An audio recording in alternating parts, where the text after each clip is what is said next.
Had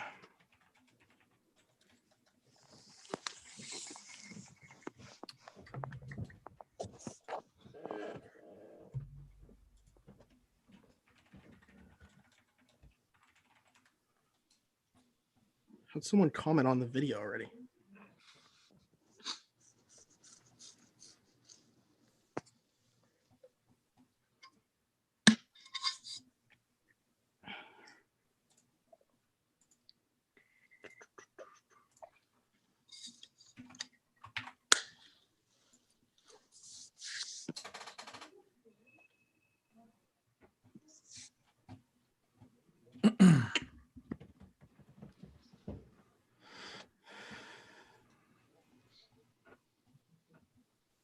All right, Tyler, ready?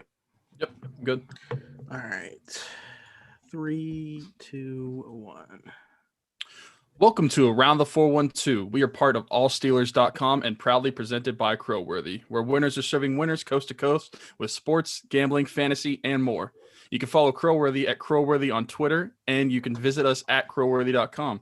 You can also check out the Pittsburgh City page for podcasts just like this one, blogs, and more. I'm Tyler, and with me as always is Smitty. And tonight we are joined by Steelers linebacker Ulysees Gilbert III. Ulysees, thanks for coming on, man. Thanks for having me, guys. Really appreciate it. Yeah, of course. Thanks for taking the time out of your day. We know that, Tuesday is your only day off. So to join us on a Thursday, man, we really appreciate that. We got a couple of questions for you. I also want to say that this is going to be a first because right before we wrap up with you, we're going to do a new segment that we're introducing called the Three Rivers Rapid Responses, where we just want the first answer that comes to your head. We haven't done this yet. It's going to be a trial run, so we'll see how it goes.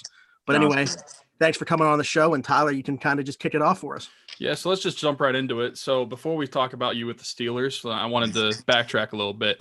So I guess this is technically going back to your high school days. So according to 24/7 Sports, when I was looking at your page, it said that you were originally committed to Cincinnati, and then you decommitted, and then committed to Akron. By the way, I had a friend tell me to tell you go Zips.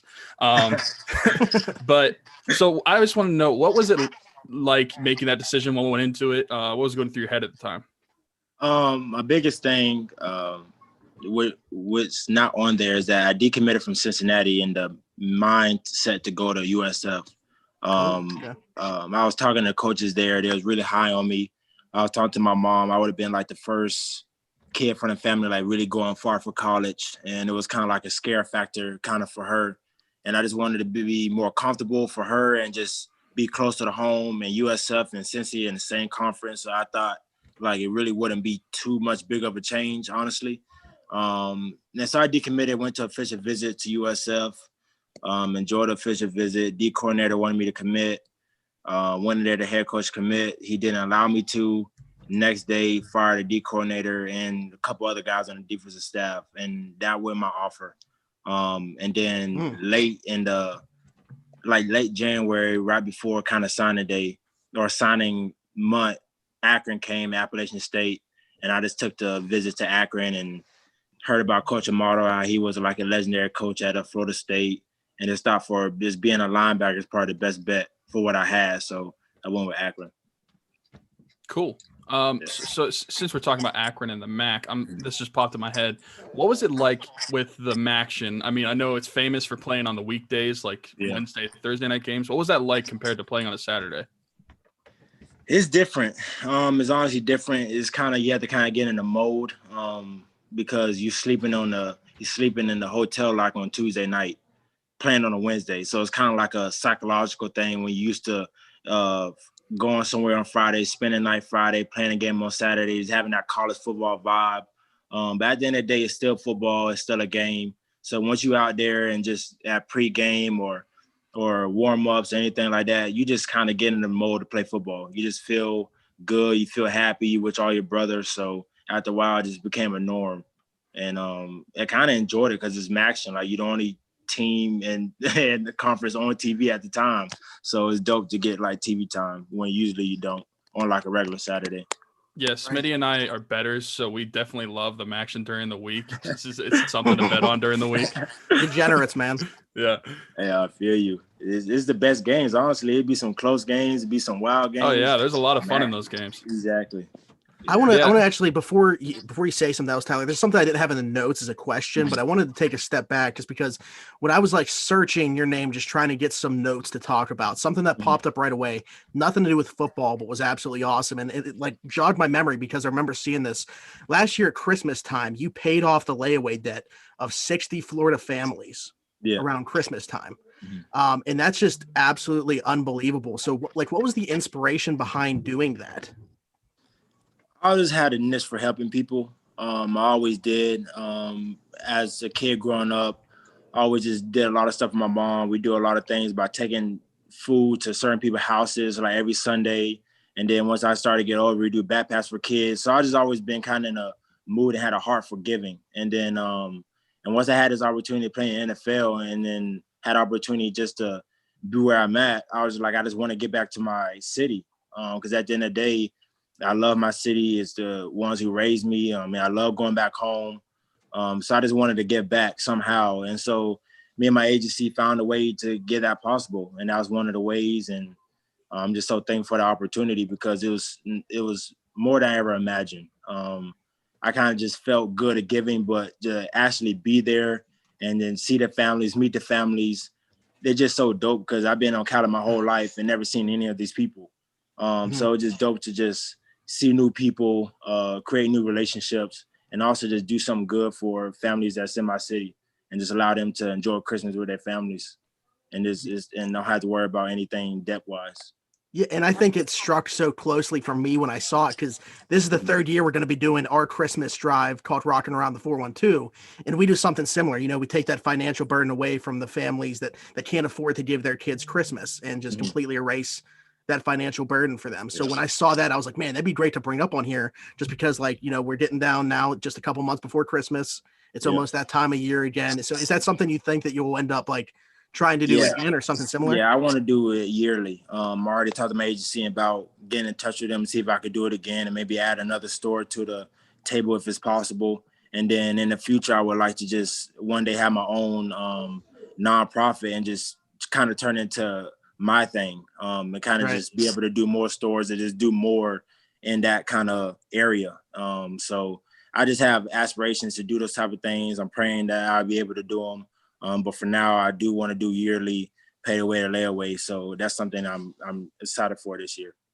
That's awesome, man. Yeah. I mean, obviously, you know, like when people see you, they think of the football player first, but that's an awesome thing that you do off the field. So congratulations on doing that as well. But also your agency, love your agency. I mean, Rachel was super quick with getting back to me and helping coordinate this. So big shout out to the agency. Best, man. They keep me in straight. They, everything's so just perfectly flowing. Never have any issues talking to any of them. So I'm blessed to be having the agency I have because they're on top of everything. Right. That's awesome. Well, I guess we can get back to football and sorry. No. That's awesome because I mean it relates to stuff we do too. So that's pretty awesome. But so back to football, you have your senior season and then you start preparing for the NFL draft. So what was that whole process like for you? It was exciting. I had a good friend, Jatavis Brown, went before me, kind of taught me through his process, told me how stressful it was. And it did have some stress to it because you hear so much. You always traveling, you just constantly grinding. But I kind of just embraced it. I kind of just enjoyed each moment and kind of just maximizing each moment because it's like a one-in-a-lifetime thing. Not many people even have the chance to even prepare for this type of opportunity. So I just kind of just really enjoyed it and just really just thank God for the blessing of just allowing me to be in this position. So it was dope. I mean, you got to go to different NFL teams, kind of what you've been watching as a kid, just to go see the stadium, talk to different coaches, have your pro day, get to work out in front of different scouts, seeing all different teams. It's kind of just like a amazing feeling. Like you're just close. Like it's dope. Like it's almost here. And then the whole draft process, like just sitting there, went to your name get called. Now that's probably the most stressful part of the whole process, honestly, because you just don't know. You're just waiting for one phone call. I never waited for a phone call like that in my entire life. I don't like talking on the phone, but but my phone was literally just sitting there, and you just anticipate, you're just looking at it. And then when somebody texts you, you be like, oh, is it them? And it's not. Or somebody call you, be like, oh, is it them? It's not. You don't want nobody to text you or talk to you that day. But other than that, man, it's like I said, it's a blessing just to go through that whole phase. It had its up and downs, but more so it had its ups. So it was a good process for me. I'm sure you loved answering that phone call, though. Oh, I loved it. Yeah, it was the best. It was the best phone call I had. For sure. Were there any other teams besides the Steelers that you thought could take you in the draft? Yeah, there was a few teams that I thought would take me, just because of kind of what my agent was saying, and also because of how they were talking to me leading up, and who the people I talked to. For some of the teams, I talked to some high up people, so I thought like, oh, for sure, it could be a possibility. But like you say, you just never know. It's just a process of just not knowing. And you just learn more after you get done that every coach don't agree on one thing. Not everybody talks about everything. People like who they like. So it's just a lot to go into it. Now that I know, you can't really just dive into certain things, kind of just have to play it back and just wait till that phone call. Because at the end of the day, that's the only thing that really matters. So, yeah. So I know for day 3 guys, like there can be a lot of uncertainty. Did you like go about where you thought you would round and pick wise, or did you not have any idea? I was actually told I was gonna go earlier. I was gonna go like between the 3rd and 5th round. That was kind of like my projection. So I went later than I was told back then that day. After those rounds kind of went away, we was kind of looking towards like, we was hoping I'd get drafted, but at the same time, it was like, okay, what free agency teams, like what would be the best bet, best fit for me?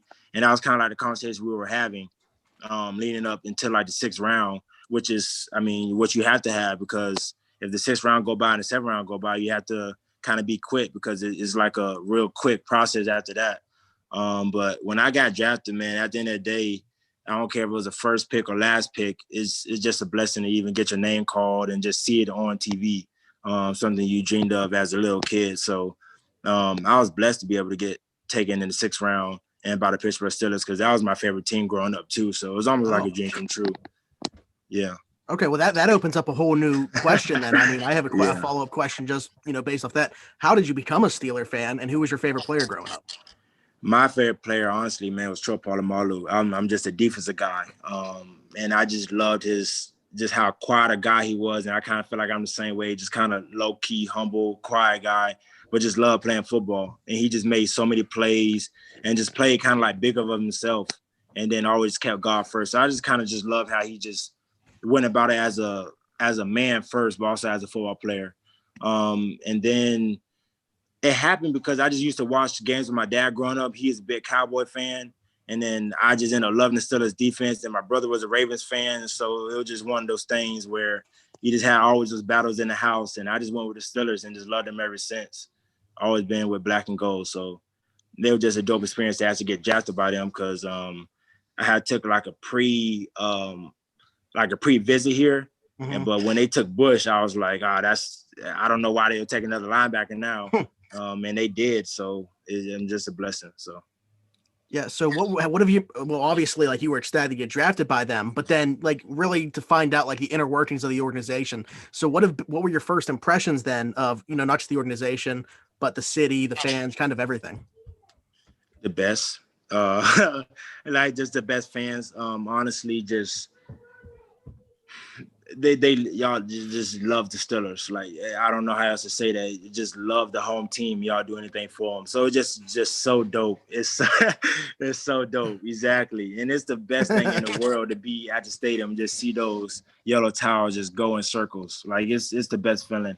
And the city is just, and I honestly never even thought about Pittsburgh to even come to the city. Like I went to a few games, honestly, in college, because my good friend played for the Chargers. And he knew the Steelers was my favorite team. And then when they played them here, he gave me tickets. So it was just dope to come and witness that. And even then, I didn't get to like really see the city because I was just in and out. I had to go back to school. Mm-hmm. But to come here and just to see the city, like go to Mount Washington and see the overlook, it's like a diamond in the rough. It's like if nobody knows about it, they need to come at least witness it, because it's one of the dopest cities, I feel like, in the United States. And I haven't been everywhere, but it just has that vibe. And definitely being a Steeler, it just makes it even more even home feeling, just feel good. So I feel like they're the best in the business for sure. In our most unbiased opinion, we agree with you on the city being a diamond in the rough. But it's so funny that every time we have an athlete on here, I always mention that it just seems like Pittsburgh fans love their teams more than other cities fans do. They do. And it obviously the athletes notice it. Yeah. I mean, it's just to hear people, like even when my parents come or family come to games and they tell you about how the fans are, like how they rowdy, how they just love the team, like all into the game. Like it's just passion. It's just passion and love for the Steelers. And when you have those two things, it makes nothing better than having the best football town, period. So it's just a dope experience. So I looked something up real quick. I just wanted to point out. So whenever Ben was drafted, you were 6 years old and you were 7 when he made his first start. And now your teammates with him. That's crazy. That's pretty awesome. Yeah, that's crazy. Dang. So I had one more. Football, man. Yeah, I had one more draft question, and I don't know why I never thought of this before, but do you guys know the area codes or have an idea of who's calling beforehand, or is it just a guess of whenever you pick up the phone? Honestly, whenever your phone rings, you see the Pittsburgh, you see whatever it is, and that's how you know. Gotcha. So when I seen Pittsburgh, I was like, okay, it's the Steelers. But other than that, you have no idea unless you talk to teams pre-draft and you kind of have some of the coaches' numbers in there. Otherwise, you really want to know. Besides, if you just see like San Francisco or see Dallas or see anything like that, you literally have no idea. Right. Which I didn't have this on here either, but just as we've been talking about it, also some of the comments are kind of alluding to this. What's your favorite food in the city? My favorite, I don't really have a favorite food, but I have a favorite place. Yeah. And mine's like Pamela's. I'm a big breakfast person, and it's just that breakfast is kind of home feeling. It just feels kind of like it's from the down south. It just got that love in it. It's just great food. That's one of the places I go to a lot. Yeah, we get that answer a lot actually. I mean, Pamela's is all the time. Yeah, it's great. I love that place. One of my friends is expecting it because he wrote it in the YouTube live chat, so I'm just going to ask it anyway because I asked everybody else. Have you been to Pepe's before? Never been to Pepe's. Okay, so have you? Obviously, I'm assuming you've been to Permani's. Yes, I have. Yeah. Okay, so it's a different type of sandwich. Obviously, Permani's is the Pittsburgh sandwich, but if you want a good sandwich, like the best sandwich in my opinion, you go to Pepe's, and it's not the Pittsburgh style. It's just like a normal sub, like they're like served hot. But they have the best subs, in my opinion, and Smitty's, I think, too. Yeah, I'd have to agree. I'm just waiting for them to start sponsoring us because we talk about them so much. Yeah, literally every athlete that comes on our show, we're just like, have you been to Pepe's? So it's just heard of Pepe's. I have to go. I have to go now. Yeah, I know there's one in the south side. There's like one all the in athletes and North stuff. Yeah. Oh, really? Mm-hmm. Yeah, like their big sandwich is called the number 7, obviously after Ben, and it's like all the walls just have like all the athletes or celebrities that have been in there with like autographed pictures, and that's dope. It's a dope place. I gotta check it out for sure. For sure. Oh, actually, Beefy, you got the next question. Yeah. So obviously you've had a short NFL career so far. You've only been in the league for this is your second year.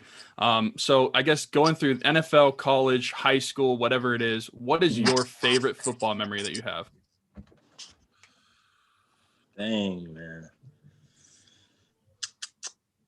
I low-key had a lot. But I would say just my favorite though would probably be last year preseason. When I got to play in my first NFL game on my birthday, and then was able to get a pick, able to get like a strip sack, just able to play football for the Steelers on my birthday and just have all my family there.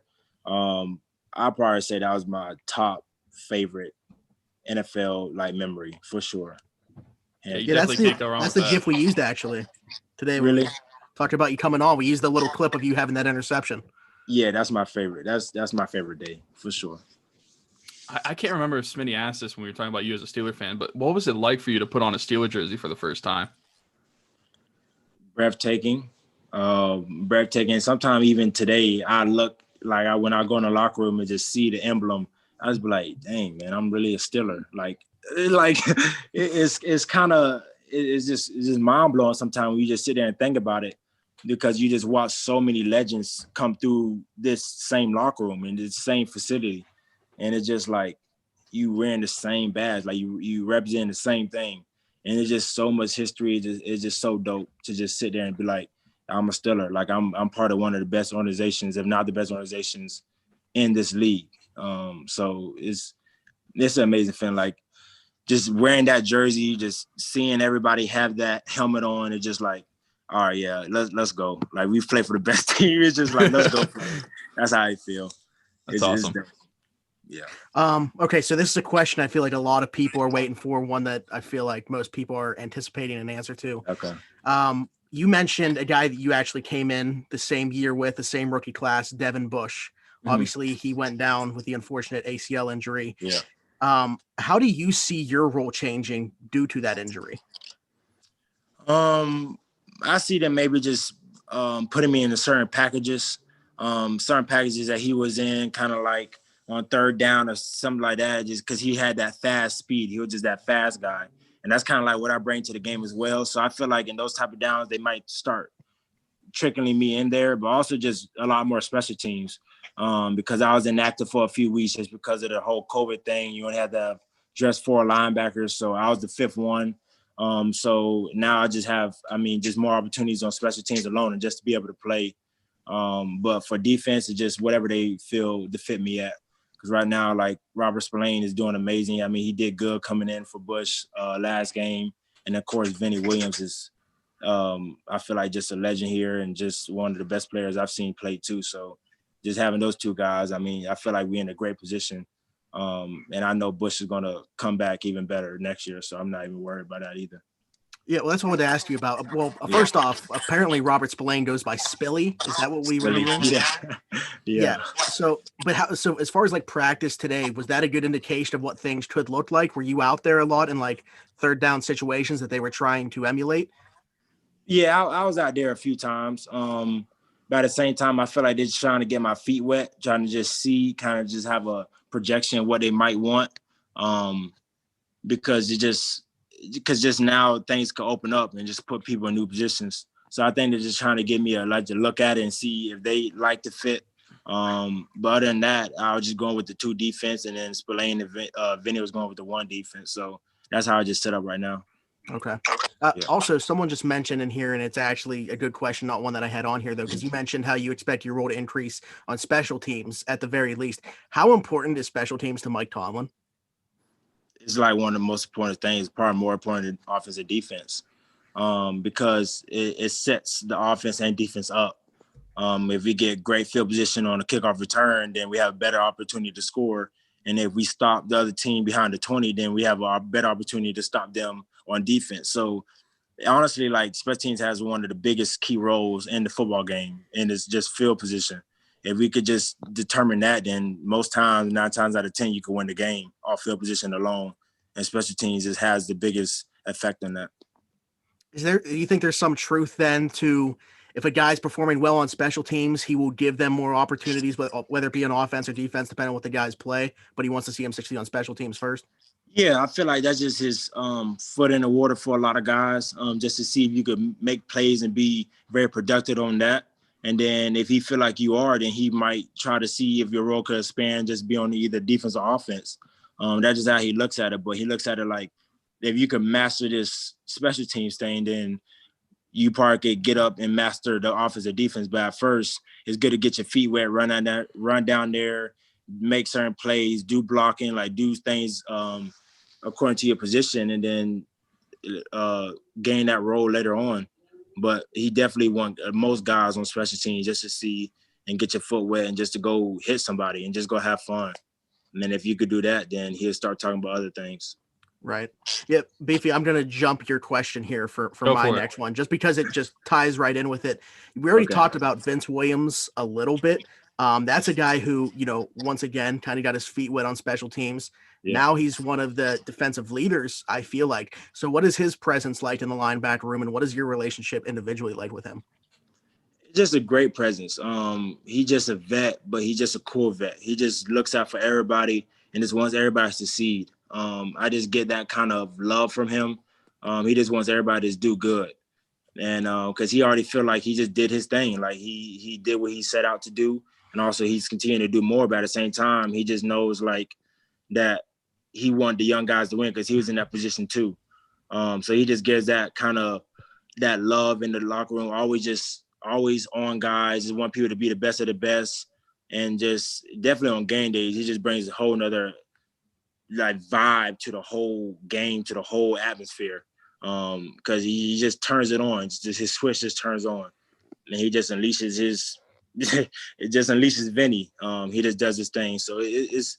I'm glad we have a vet like him in our room because it definitely makes everything easier and just more enjoyable. Right. Yeah. Shane Kelly, who's in here, kind of unrelated, but he wanted me to ask you if you ever catch yourself using any Tomlinisms while talking with your friends or anything like that, just randomly. No. Unless we talk I mean, you have to practice, know about them, like how unique they are. Yeah, unless we talking about practice or something. If he said it or in a meeting and we just talking about it, we'll do that. But otherwise, not just everyday talking. No. Okay. He's definitely unique. Yeah, he is. He is. All right. So since we have a better idea of how the defense linebackers are going to work out, what are your expectations going forward for the rest of the season and for the team as well? For me, I would just say just whenever I get my chance, whatever that may be, special teams, defense, whatever it is, just maximize on the opportunity and just enjoy the game and don't let it be more bigger than what it is. Because at the end of the day, I play football my whole life. I'm here for a reason. So I just have to believe that and just go out and play and just enjoy it. And then for the team, I mean, I think just sky's the limit. We just have something going here. Every guy is bought in. We've been bought in from the jump. And it's just fun to be around guys that just love the same game as you and really care about it the same way as you. You just see that for every guy here. They all hold themselves a certain way. Now I just feel like that happens from the top down. It's just a strong foundation. And we're just going to continue to push it and just going every day, just trying to play our best football and just see what happens. Okay. So what do you think that it is specifically about this 2020 team that makes them so special? Like, obviously Ben's back, so you could say that's the biggest thing, but like, it just feels like there's something else that's different. Like, what do you think it is about the 2020 team? Definitely that Ben is back, but also I feel like because we was one of the, I think it was only 2 teams maybe that didn't have nobody opt out for the COVID thing. And I think that was a big thing for our teams too, because it showed that everybody's bought into the season. And everybody's bought into trying to go get 7. And I just think that just put a whole type of fire in everybody because everybody's like, you don't know who wants to opt out. Nobody really talks about it. So you just kind of waiting and see if anybody does. And then every chance that people had to opt out, nobody did. And just that alone, just like, okay, we got a football team and everybody just want to be bought in and just try to win. And I think that's what the start of it was, honestly. And then it just grew from there, like from camp and all the way into this point. Everybody just came every day ready to play. And everything we had to deal with COVID, everybody just adapted and moved on. Nobody just complained. Nobody turned the other way. Everybody just like, okay, this is what we have to do. We're doing it. Let's move on and let's play football. Everybody just wanted to play football and just have fun. So, and that's what we did. Yeah, I'm really happy that you mentioned that everybody is bought in because last night we recorded another show and I had mentioned that it seemed like from the outside looking in that this team was so unselfish and the only thing that all of you guys care about is winning the games. And that's just a great thing to see from the fan perspective. Yeah. And that's it. And that's what I mean. That's what you see. Everybody just bought in. Everybody just wants to win. And they're going to play their very best football to try to do that.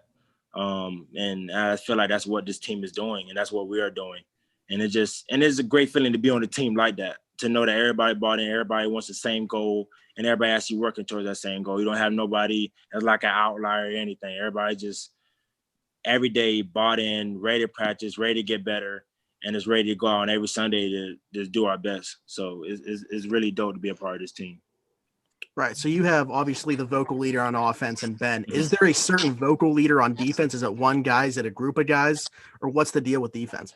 Honestly, I think it's a group. I think it just depends. I mean, for defense, everybody kind of share the love. I mean, you have your quiet guys, you have your more talkative guys, but like Vinny, very vocal. Cam Hayward, very vocal. And then you got like Minka, he's very vocal in the back. So yeah, I think you just have your different levels and your different leaders for each grouping. And it's just dope to see because everybody just show the same love. Like nobody just over talking over somebody else. Everybody just lifting everybody else and just communicating.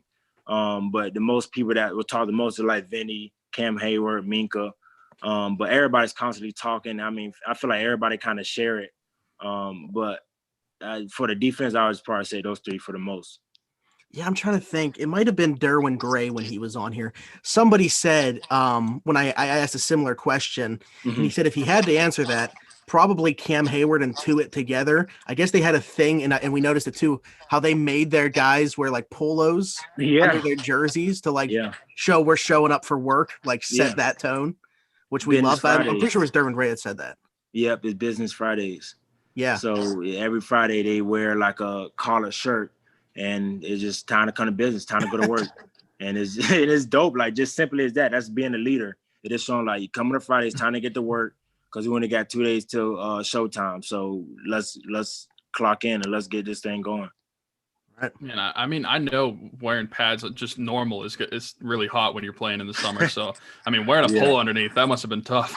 It probably is, but they make it seem like it's so easy. I know. They're the only ones that do it, but they make it seem easy.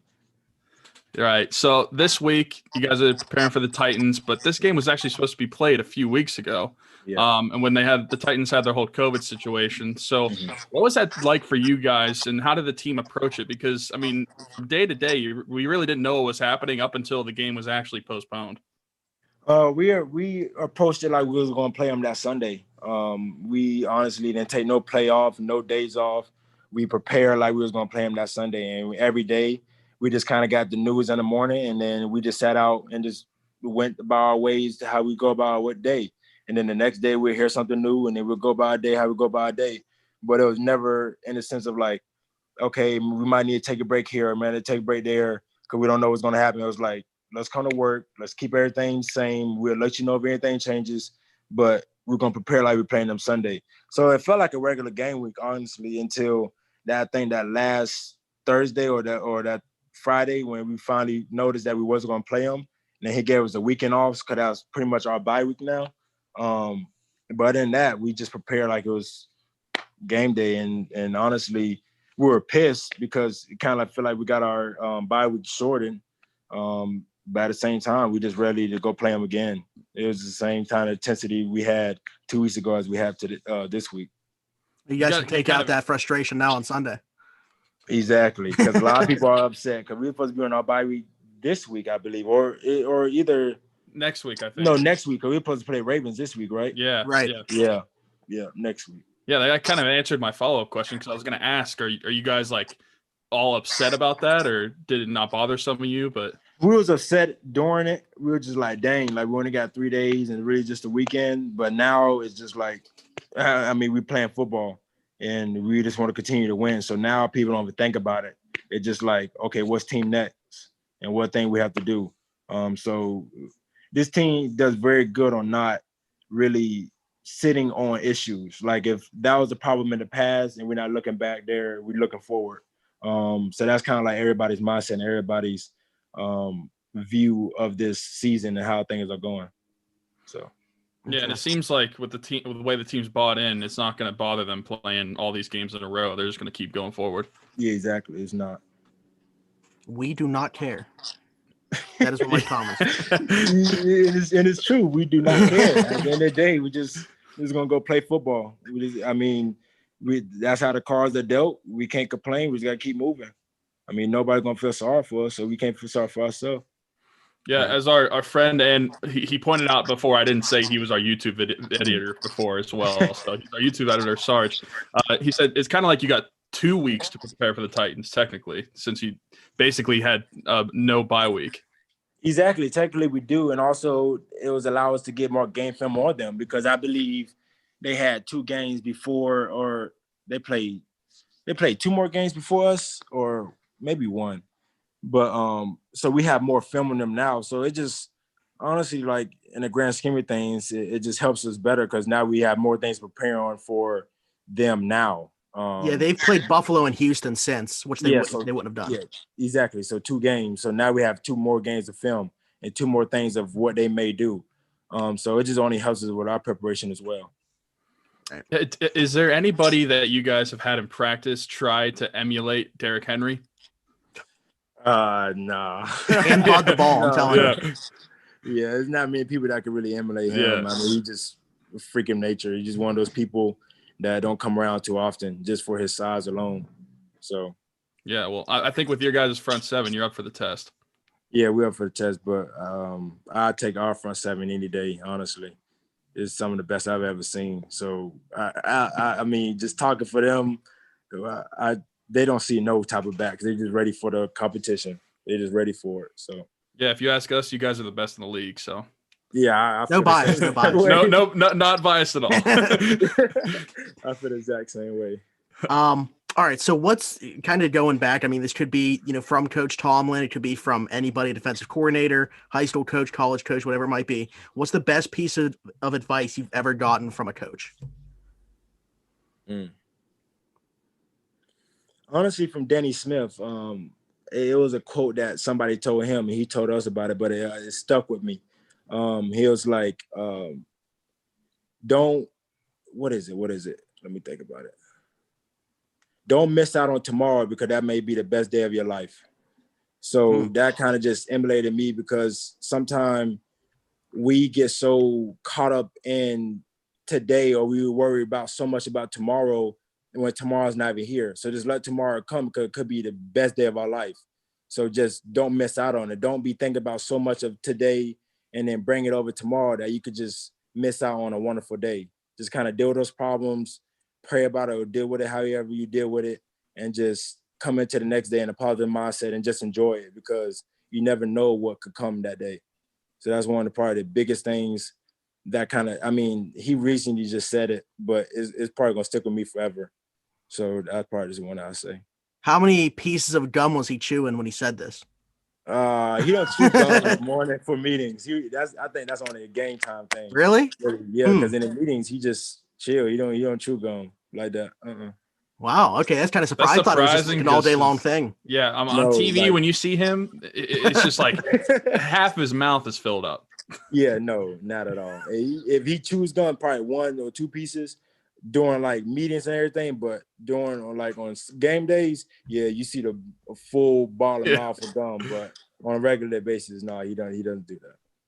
Well, that's great advice for not only football, just life in general too. Exactly. Yeah. Okay, and then last thing before the new segment, like I said, we were going to introduce. Okay. What would you say if you were like, say you're going to a football camp or someone's bringing you in to speak? What would you say to an aspiring football player, like a young kid whose dream is to make it to the NFL? I would say I would just say just continue to work hard.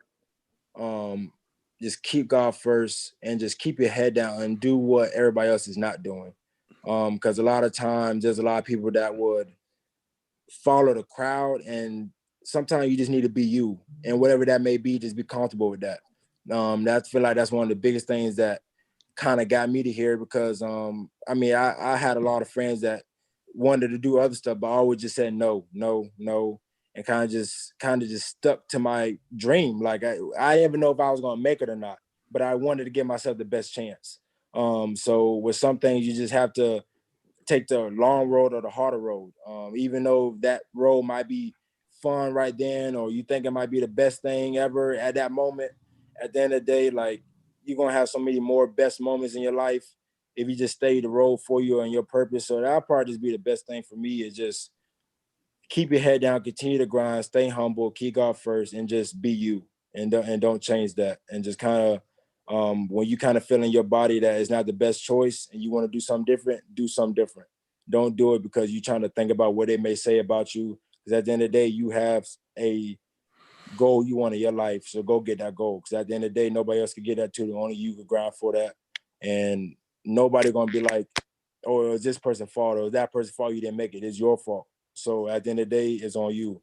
So just keep that in your mind to just do what you want to do and what's best for you.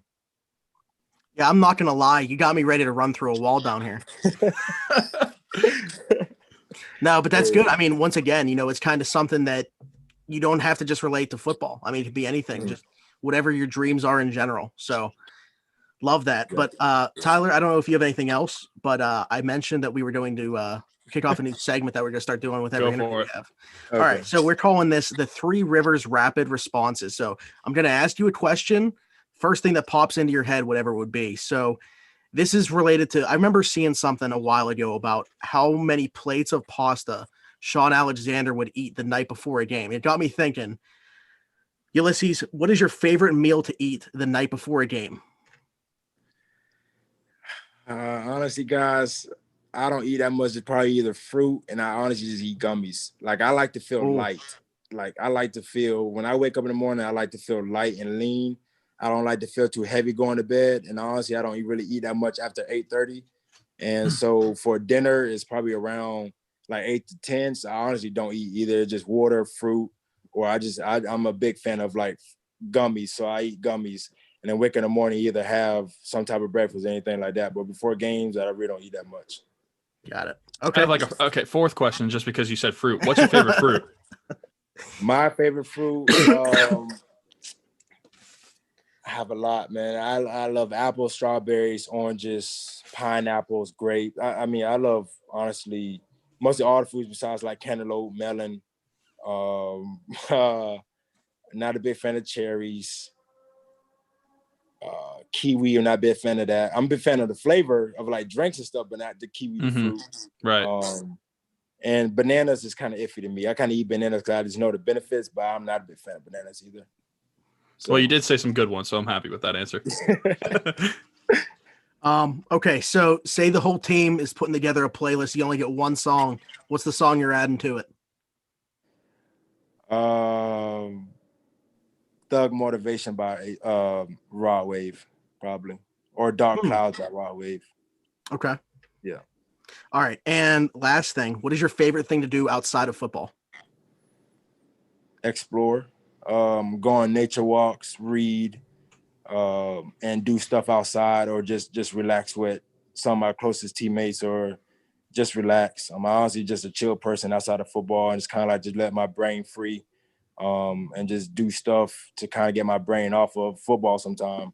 So I just like to go to Mount Washington, sit up there, just relax, go read, go to certain parks, do nature walks, just do stuff outside. So it's awesome. Yeah. I was going to ask what your favorite spot was, but I guess you answered it. Is it Mount Washington? For sure. I go up there sometimes, just sit there and just look out to the city. It's so peaceful to me. That's probably my favorite spot. Yeah, for sure. Yeah, the view is great. It's insane. It's insane. I wish everybody could see it. I will argue till I'm blue in the face that Pittsburgh is the prettiest city. I mean, no doubt. With the rivers, city, the stadiums, I mean, all of it together, it's just the prettiest. It's pretty. It's definitely, you can see everything at once, and then everything just lit up at night. And then even when you just see the waterfall at the point, even just seeing that going at the same time, it's everything just perfectly put together. Honestly. Exactly. Yeah. Have you been to a game at PNC Park? Yes, I have. And to see the city from that view is insane too. Mm-hmm. Yeah, the best ballpark in America. For sure. I mean, I haven't been to a lot of ballparks, but I probably could agree with you on that. You can take our word for it. Yeah, once again, completely unbiased. Yeah. Well, I have been to what a lot of people say is the second best, which is Petco Park in San Diego, and I don't think it even comes close to PNC Park. Oh man. Just the view, the city skyline, you can't match it. You can't. You just can't. Also, I got to point out, I've noticed the pictures that are behind you, and yes, I really appreciate the Mac Miller one. Yeah, this girl named Carly, she's like from Pittsburgh, and I think for the Mac Millers, you know her, Carly. Yeah. We've seen her work. We follow each other on Twitter. Mm-hmm. She did something for Minka recently. Minka, Juju, Benny Snell. She did that for the Mac Millers like memorial, I think, that y'all had in Pittsburgh like last year, and it's one of her paintings. And I was like, yeah, I need that, because I just know he's like a Pittsburgh legend, and I liked his music growing up, so I just wanted his picture in my house. So I asked her for her that same frame that day, and she was like, yeah, you can have it. So it was dope. Yeah, I appreciate the Biggie and the Tupac one as well, but I gotta say, just the Mac one, as Pittsburgh guys, it definitely means a little more to us. Yeah, for sure. Yeah, she's dope. She did all those for me. because she's a great artist. Right. Yeah, I'll make sure I remember her name. I'll give her a little shout out on Twitter. For sure. But all right, man, we appreciate you tremendously. We already appreciate you as a person. As a player, we appreciate you more as a person after this conversation with the Christmas stuff that you do, all the stuff off the field, just your mindset and the way that you motivate yourself and the others around you. We look forward to seeing what you're going to do the rest of the season, what the team's to do the rest of this season. Thanks for joining us. Also, you said you're a big hoodie guy. We got some new stuff on the way. We might have to get something out to you. Oh, perfect. I would love that. And I will probably wear it a lot. I love hoodies, man. I'm telling you. Yeah, we recently got a new design and stuff, so we're working on it, but we will get one out to you for sure. Perfect. Sounds good. I appreciate that. All right, man. Well, we're gonna let you go. Thanks for joining. Take care. For sure. Thank you, guys. Yep. Yeah, have a good one. All right. All right. So that was Steelers linebacker Ulysees Gilbert III. You can catch him on Sundays playing for the Pittsburgh Steelers. As mentioned, due to the unfortunate injury to Devin Bush, he probably will have an expanded role. But based off what he said, we probably will see, a good bit of Robert Spillane, and he'll just be mixing in. But great conversation. Great guy. Yeah. Did I really just say no problem to him saying thank you for having us on? Yeah. Don't worry about it. Yeah, no problem. It's fine. I just clicked in my head, like, why would I say that to them? He should say that to me. But yeah, that's awesome. Hopefully we can have him on again. That seems like it's such a great dude. We already knew he was a good athlete, but just wait till you hear this incoming Manscaped ad read I'm about to do. Yeah, just the person that he is, I'm very pleased with what I saw. All right, so football is back, people, and that means it's time to throw in your team's colors and make sure you don't fumble your grooming below the waist. Our partners at Manscaped are here to save your boys from a Ulysees Gilbert III hit. So you stay clean and take care of yourself where it matters most. I say this every week, but I mean it. I have all the stuff, and I love all of it. Obviously, the Lawnmower 3.0 is their newest in its line. They took 18 months to come out with this thing to perfect it, but it's phenomenal.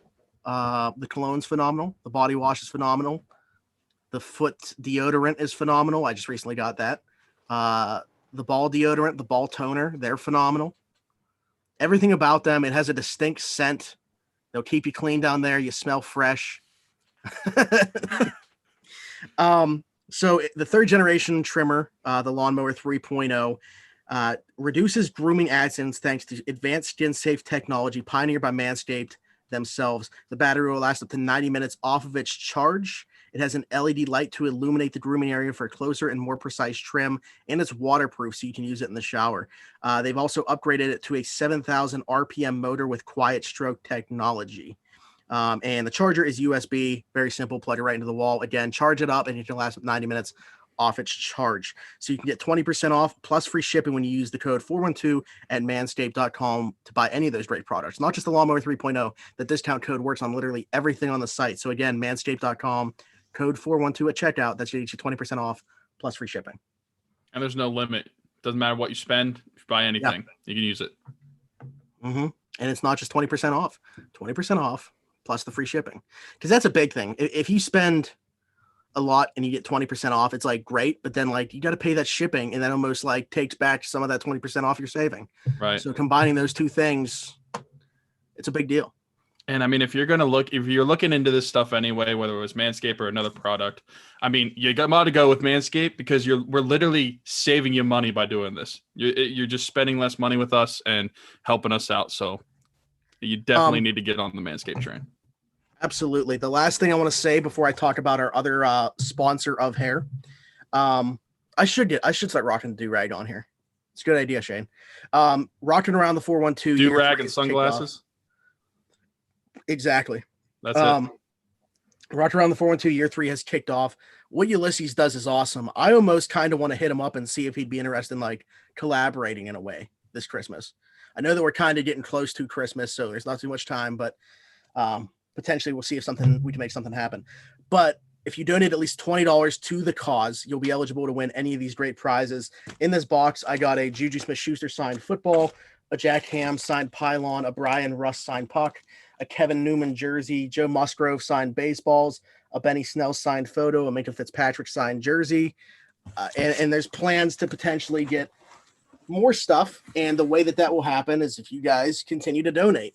I know our the network that we are part of, Crowworthy, we're going to be announcing something pretty cool with them next week during one of our podcasts, one of the many that we do.